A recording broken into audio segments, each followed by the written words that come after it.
यूसुफ भचानी साहब।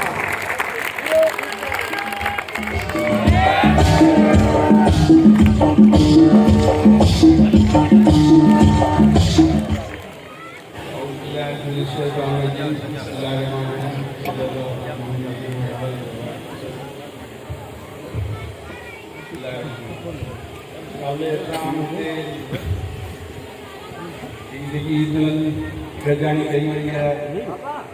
या कौंसिल या कि शामिल थी उन्होंने सभी के मुझे तरफा यासर आफ्ताब बचानी के तरफा पैनल के तरफा अस्सलाम वालेकुम। हिते जेके काफ़ी ब्रादरन आया उन्हें अस्सलाम वालेकुम। अज जो ये प्रोग्राम थियो है यो सम्झा जो साथी बरादरान के लाइ कंडोला ज़िले के लाइ यो इंडोर्समेंट है जेकी आगाही है तो पंहिंजो यूनिकॉर्न सिजायती में पाकिस्तान पीपल्स पार्टी अॼु जो फैसलो करे चुकी है उनजे हक़ में जो पैनल थियो है उनजे हक़ में फैसलो करे चुका है। बाक़ी 3 दिन छपे लगाने जो ॾींहुं 24 जुलाई ते इंशाअल्लाह ताला अल्लाह कंदो उन में असांखे साॻी रिज़ल्ट मिली कामयाबी मिलंदी। ऐं हुते कई बिरादरियूं ते आयूं आहिनि उन्हनि सभिनी जा उन्हनि जो शुक्रिया बि अदा करणु चाहियां थो पंहिंजे तरफ़ां बचानी साहब की तरफा आफ्ताब तलीम बचानी की तरफा यासर आफ्ताब की तरफा उनका कई कुछ पुराना दोस्त हैं जिनके पाकिस्तान पीपल्स पार्टी की में शमूलियत करने पे शुक्र अदा करना चाहिए वेलकम करना चाहिए। साईं मौलाना सुलेनी साहब वो पाकिस्तान पीपल्स पार्टी में ज्वाइन किया हुआ है शमूलियत किया है जो आयो है ॾाढी ख़ुशी थी है दिल में ख़ुशी थी है छो ये असांजा पुराना दोस्त आहिनि पाड़े जा दोस्त आहिनि हमेशह जो पार्टी में गॾु मिला हुआ करीब असांजो साॻियो मिलणु जुलणु हो उनजे लाइ साईं जो दिशक क़ाबिल एतिराम असांजो दोस्त है उनजो शुक्रिया अदा कंदुसि। उन पंहिंजी महिनत कई है कुछ दोस्त अञा रहिजी विया आहिनि उहो शायदि किसे बि लिस्ट पई आहे उहा शायदि रहिजी वई आहे साईं जो दिशक आहे उन्हनि जे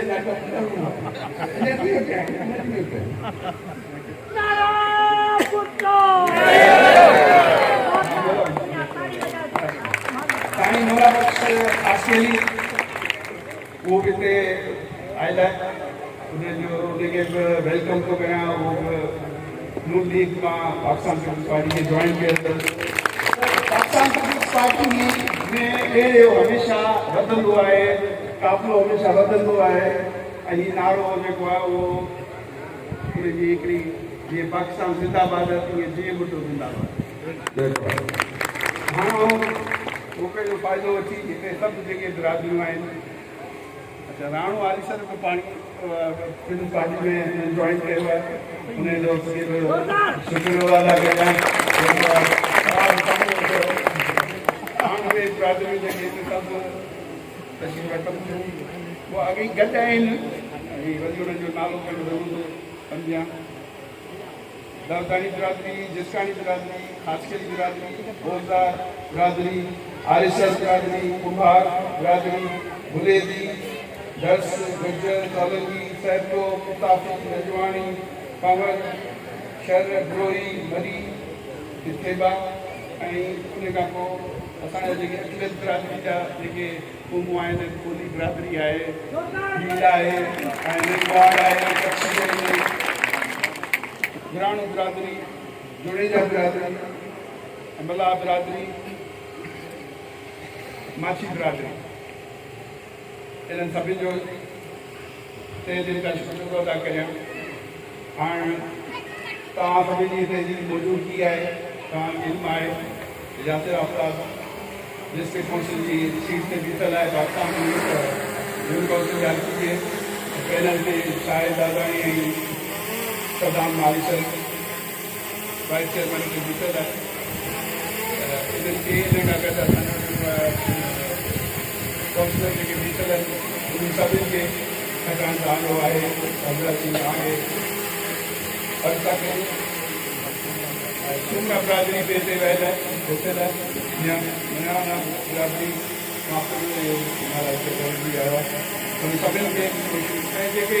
रहिजी विया आहिनि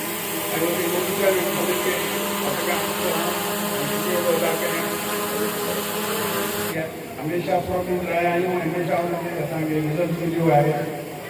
24 तारीख़ असांखे पोलिंग में भरपूर अंदाज़ में